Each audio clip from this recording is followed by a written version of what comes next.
happens to have been my name because of my role. The menstrual blood that they utilize is they drink it a lot. It helps them retain some youth because the human genetics age faster than the reptilian genetics. And they're trying to balance it out. I believe also that they are trying to balance their own minds out.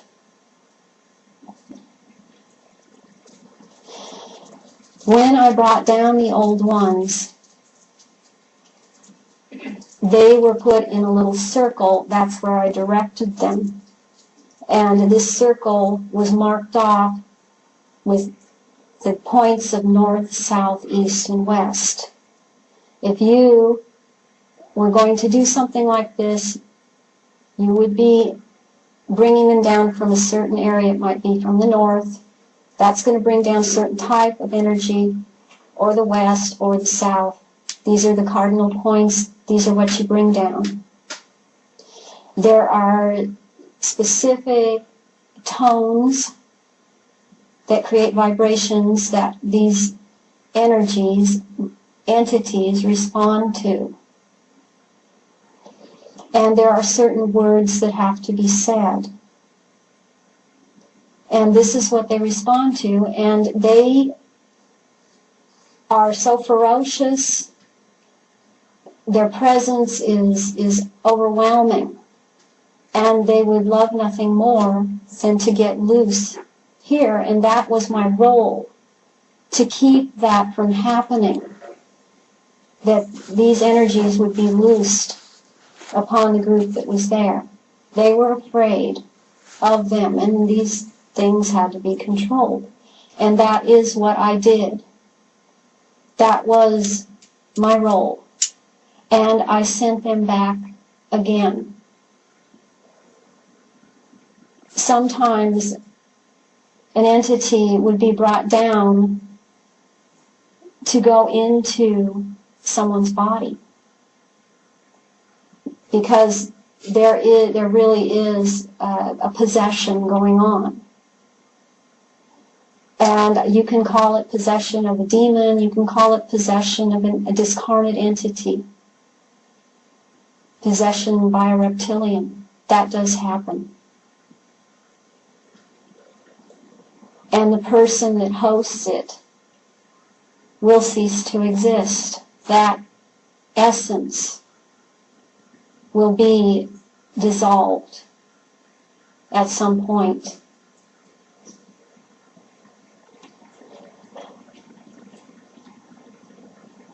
My role as a mother goddess was to be present at certain births. At a birth, it was either a sacrifice or it was a blessing.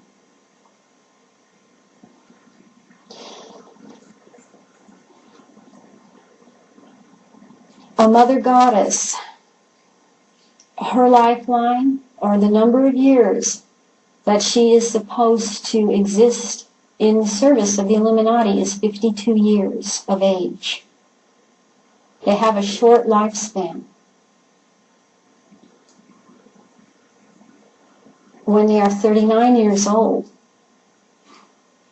they are supposed to be impregnated, specifically with a female. When that female is 13 and the mother is 52, and she has been training that child will sacrifice the mother in a ritual and take over her role. So, let's see, I'm 48,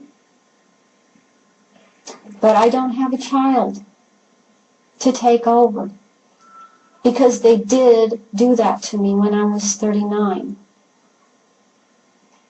But I did the unthinkable. I was warned by someone that this was going to happen to me. And I said, you know what? It's not going to happen. I'm not playing with their plan. I'm not going along with it. I'm not doing this.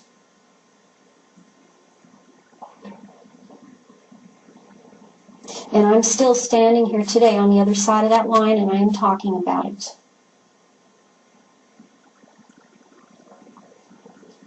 I think that people need to understand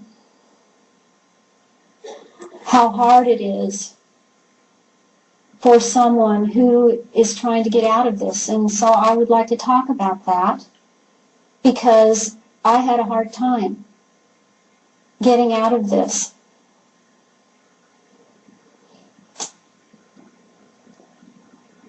I was married. My marriage was set up. I had 2 children. That was set up. They wanted me to have another. I foiled that.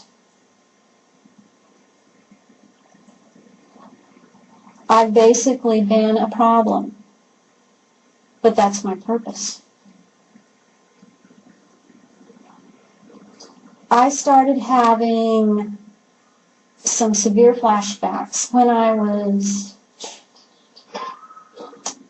about 31, 32, after the birth of my daughter. And I always knew that something was wrong in my life. When you are dissociative, your world is very narrowed down. It's like having many boxes inside of your head.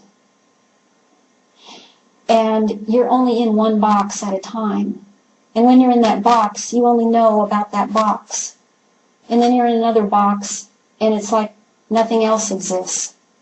You have different sets of clothing. You have different tastes.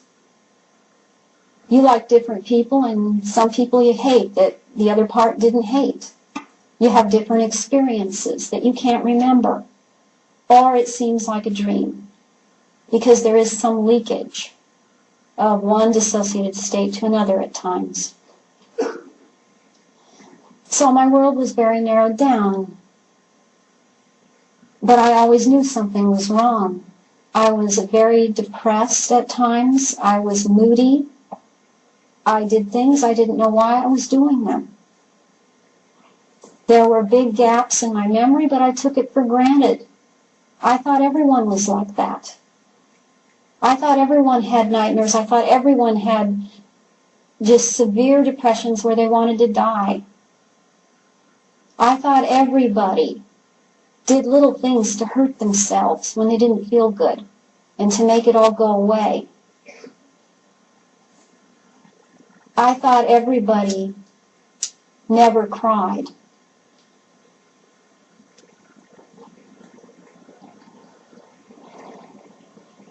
In 1988, I started questioning some things that were said to me. My parents are very, very programmed, and they really were watching me, and they don't know, they still don't know. It took me a long time to realize that they weren't evil, bad people. They're programmed. It took me a long time to realize that about my sisters, who still don't have a clue, and they're not happy people.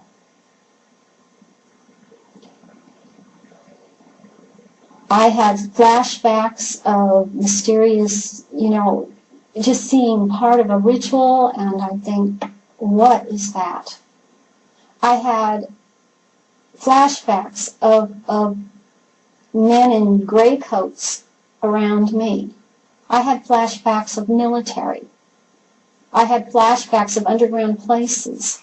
I didn't know what it meant. I started drawing. I drew things. I took a lot of time. Because I couldn't write. I didn't even know what to write about. There was nothing in my head to write about. So I drew. And I drew with my left hand